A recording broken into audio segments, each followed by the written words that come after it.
What's up guys, it's Mark here. I hope you're all doing very well. Today I've got another video about freelance design for you. This one's back on the sort of businessy side of it, because today I wanted to talk to you about contracts, and a lot of people ask me about them and what my contract looks like and whether they need one and stuff like that. And funnily enough, today I'm actually dealing with an issue with a client relating to a contract and stuff like that, a bit of a dispute, I guess. And I thought, it's probably a pretty good time to actually make the video and kind of educate people about this sort of thing as well, so that they don't, make mistakes like I have.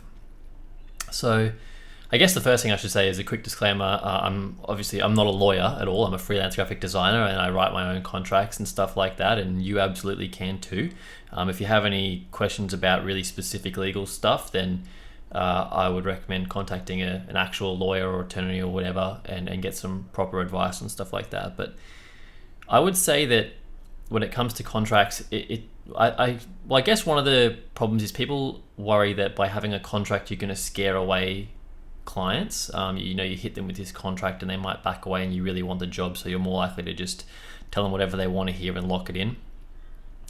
But there's a lot of issues that can easily arise from that, and I don't think the contract needs to be as painful as you might think it is. First of all, it doesn't even have to be written by a lawyer. It just needs to be something that you've written that is clear and concise and lists all of the rules that you include in your agreement that you expect the client to adhere to. And you tell them straight up early on in the process, and then they have a chance to actually reflect and ask questions about it, and you get to be on the same page and be transparent with each other and get all of that stuff out of the way straight away up front. And you might think it's going to scare off clients, but I promise you that a lot of them will actually learn to appreciate you more because of that. They'll appreciate that you're upfront about what you expect and what they can expect, and everyone's kind of happy, And so when you do that, the project just works a lot smoother. So I guess the first thing that I want to address is whether you need a contract or not. Yes, the answer is always yes. You might have a client that you've done a lot of work for and you regularly do work for. You should still have a contract. If it's someone you know, a friend of a friend, or a band you really like, you should still have a contract. If it's your best friend, even if it's a family member, you should really still have a contract.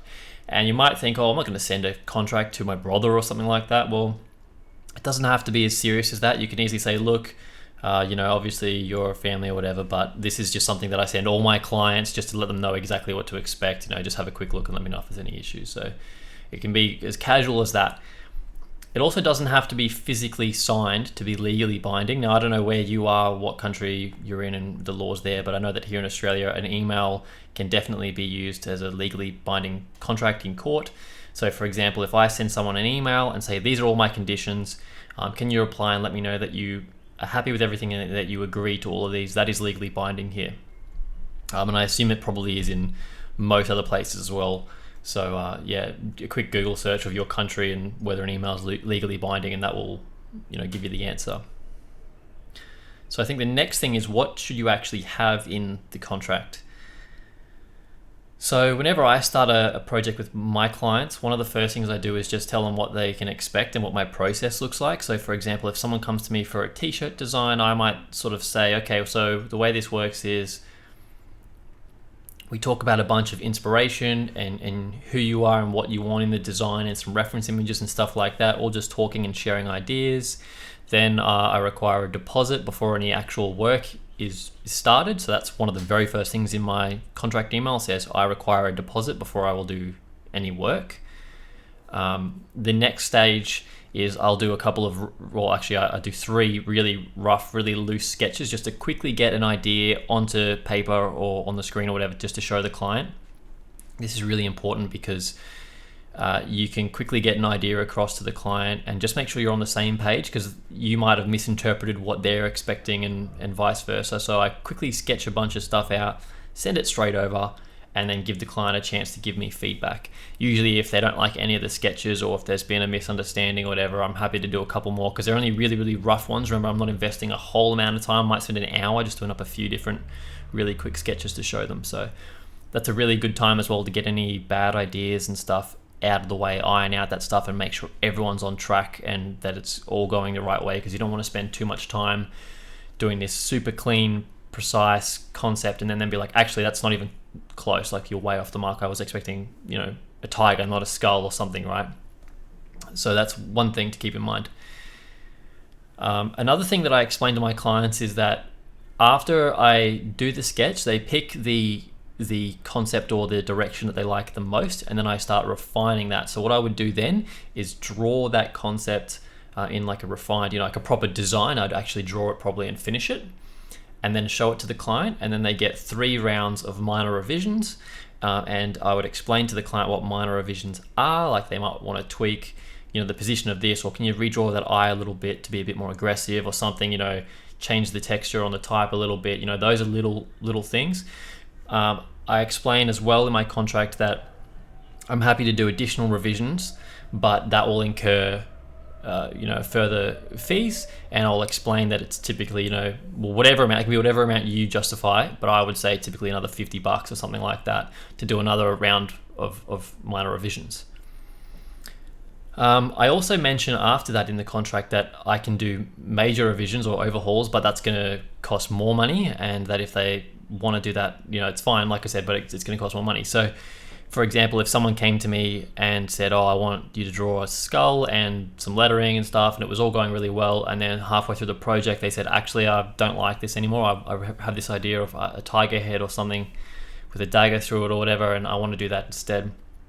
That's a major revision. That's a complete turnaround of the project to go in a totally different direction. So I would have to charge, again, it's whatever you would want to justify, but for me, I'd be looking at like another $150 just to turn around, and you basically start all over again. So you'd want to make sure that it's worth your time financially as well, so you're not getting to run around.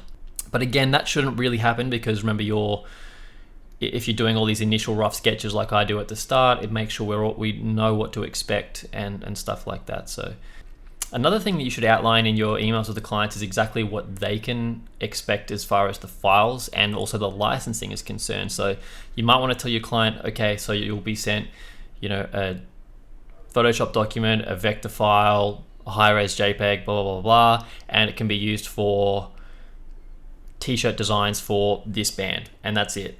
So for example, the licensing can be kind of important. In a lot of your smaller clients, you probably won't think of it as very important. I know I don't, but for example, if I was commissioned to design some lettering for a book cover, and I was pitched the project just as a book cover and stuff like that, and then later on I found out the book was doing really, really well, and they decided to do a clothing line based off that book and reuse all the design work I'd done, you might think that you might think that you deserve some form of compensation for that, and that's fair enough, I think, if it's a really big publisher, for example.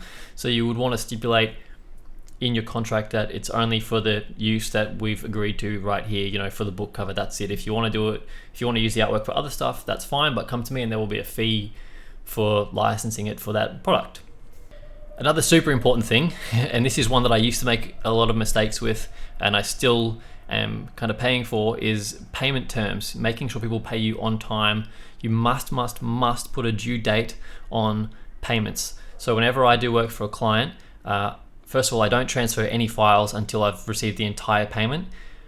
Second, as soon as I've finished the work, the payment has to be made, the full payment has to be made within 7 days. And honestly, people will probably not take you very seriously with the due date thing. I know a lot of people would still delay me for like a month and then pay me later on. So you might need to be a little bit more aggressive, I guess, with it, and add in something like an additional fee. So nowadays, if I'm doing a big job, I'll put in the contract that an additional fee of 5-10%, whatever it might be, applies for every day that the client goes over the deadline, because I've got bills to pay just like you. I've got a mortgage, and I'm getting married in a couple of months, and there are so many people right now. It's the end of the financial year, and there was thousands of dollars worth of projects that I should have been paid for by the end of the financial year, and that was a week ago now, and I still haven't been paid, and that's had like a pretty big financial impact on me. So again, that's kind of why I'm making the video. So make sure that you have that in there. People probably will still give you the runaround a bit. Unfortunately, some people are just really slack when it comes to paying for work, but at least you've got that there, and at least you've got something to say, hey, just letting you know there's going to be additional fees if you don't pay soon. So you have to cover yourself at the end of the day. You have to protect yourself. There's a lot of really great people out there, but unfortunately with some clients, if you give them an inch, they'll take a mile, and they will delay you and try not to pay you if they don't have to. Another thing that I think is really important is something called it's usually referred to as a kill fee. So what that means is if you're working with a client and things are going well, and then 3/4 of the way through the project, the client says, actually, I've changed my mind, I don't want this anymore, I've got another designer in mind, I'm going to go there and take my business somewhere else. They might try to just leave. They've only paid you a small deposit. They might decide to leave and go to this other designer and not pay you anything, and that's, that you could be dealing with that. That is really them terminating the contract, the agreement. They're terminating the job, the project. So you can have a clause in your contract that says, if you wish to terminate the contract early, before the work's finished, there will be a fee for that, and you'll be required to pay however much of the total project, usually a percentage. For me personally, I say 85%, and I'll explain why. You might think to yourself, well, if someone's going to terminate the contract halfway through the job, I'm going to make them pay full price because I've still, agreed to take on this job, and that's what I should be entitled to, etc. Fair enough. I did think that for a little bit, but if they're required to pay the full thing and they're only halfway through the job, they're going to say, well, bugger it, if we're required to pay for this thing, I'm going to ride this all the way to the end and make it as painful for this guy as I can, get as many changes out of him as I can, and warp the project to be as close to what I want as I possibly can. And sometimes if the client's not happy and they want to terminate the contract, let them off a little bit lighter, 75, 85% of the project, whatever you deem worthy, whatever you think is, practical. And let them leave early, and then you can focus on getting back onto projects that you like, and ones that'll keep you happy and keep the money going in as well. So one last thing that I would like to quickly mention is that if you are using a font in a project for a client, and it's a font that has a commercial license, so in order to use it commercially you have to pay for it, which is quite common. I buy fonts that I use commercially, and I even sell my own fonts. I sell commercial licenses for those. You need to make sure that the client is aware of that. So the client could be asked, hey, I noticed that you're using my font in this design that's, gone massive for this huge company or whatever. Where's the license? I want proof that you've paid for this.